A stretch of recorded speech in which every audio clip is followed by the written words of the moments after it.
решили немножко пообщаться с владельцем компании Fastdev, Lennartом, и как раз хотим обсудить вопросы, когда и зачем искать девелоперов в России и в Украине, и зачем их когда перевозить сюда, в Швецию. So, hi, Lennart. Hi. Здравствуйте. Привет. Привет. Тоже. I have for you some questions. Why you start have like outsource dev center in Russia, Ижевск? Why? Yeah, great question. It all started when I had founded a software company, a web-based service, together with a friend from university. And then we went separate ways, so I needed to find a solution for the development department, as he was doing all the development, because I'm not a developer myself. And I have studied Russian earlier, so I read in the newspaper, actually the Swedish newspaper, about the programming competition. It's called ICPC. Mm-hmm. And I saw that Ижевск was top of the list. Not number one, but good place. So then I found this university in Ижевск, and I gave them a phone call. And some woman answered and said, "Oh, you want to study here?" I said, "Oh, no," because my Russian obviously was not so good. I want to find a developer. So after some phone calls, I found a software company, and I actually bought their services. But what they did after was that they exchanged my developer and didn't tell me. So I think this was like really bad business style from this company. But I had this guy's phone number, so I actually called him home, and his wife answered. I asked him, "Do you want to work directly with me?" And he said yes. So this is the way I started, found the first good developer in Russia, and this was in Ижевск. Okay, but what next problems? Like when you decide to have like own office in Ижевск with this guy, what is the problem for you? Like great grow this office and like some maybe bureaucracy problems or what? Actually, the first person that started working with me, his name is Kirill. He took care of all the questions on site.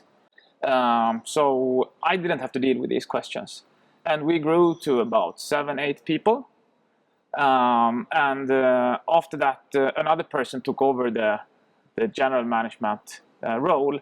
And we had a really good helper on the taking care of the numbers, taking care of the bookkeeping. So basically from that time, which was 2007, 2008, we have grown up to more than 80 developers today. And I still personally didn't take care of any of the administrative things. So I think for me, I found such a good person to start to work with, who helped me build the first basis, and then have had really good people in the organization. So for me personally, I didn't have any problems with bureaucracy, administration. So what do you do in company? You like more sales or what? Yeah, so I talk with potential customers. From time to time, I go to our development office and meet with guys there. And we have a lot of communication over Skype. So basically, I always have my mobile, and I almost constantly I answer some Skypes. We talk, we make a video meeting, we make a Skype meeting. So I do interact a lot with the people in the organization, in the development office as well. So how often are you traveling to Russia? Say 3-4 times per year. By 1 week, like, or 2 weeks or months? Less than a week, I would say. Less than a week. Yeah, a few days. What do you like in Russian developers if you compare it with Stockholm, Swedish developers? Okay, good question. I think what we see is that the technical level is higher in Ижевск, or in Russia.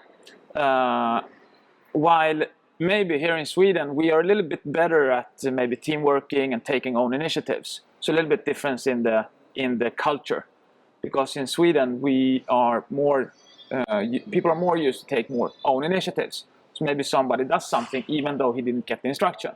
While in Russia, people are more used to get an instruction and do it. So what we're trying to do is trying to make people take more own initiatives, because then we get the great combination of good technical knowledge and good own initiative. Okay. In which cases you will relocate people from Russia or Ukraine to here to Sweden? So when it comes to working on a distance, I think there are 3 problems or challenges. One is the physical distance, you have the cultural distance, and you have the language distance. So even if we understand each other with the language, maybe our culture makes it different. So if we take one person from our development office and put here, working together with the customer, working with the rest of the team, then we remove the physical distance. And then this person can interact with the rest of the team, which is still in Russia or in Ukraine, in the development office. And that's the idea with bringing people over here, to make the whole team sit together with the customer. And when do we take people here? It's when we can convince a customer to work in this way, because we think this is the best way to work. And as long as we can convince the customer to agree on this, because it's a little bit more expensive to have somebody here. We pay a higher salary, we pay for the apartment, and we take care of things around this. So when we can agree with the customer. We have heard your opinion about Russian developers and Swedish, but what customer usually think about Russian developers? I would say Is it easy to sell them? Yeah. Some customers usually have tried, we have tried to outsource to India, and it was not good. So for them, we can say that, okay, working with Russian or Ukrainian developers is more closer in the culture, because it is. So and distance closer. The distance is closer as well. And I would say that usually we hear that, oh, Russian developers, oh yeah, they're good. You know, it's like the rumor, or if you would ask people here in Sweden, they would say, yeah, Russian developers, they have high technical knowledge, and they're good. So I would say, on average, people would say that they are technically higher than a Swedish developer. Okay, cool. Yeah. Thank you, Lennart. It was very interesting to us, and thank you. Bye. Thanks, everybody. Bye.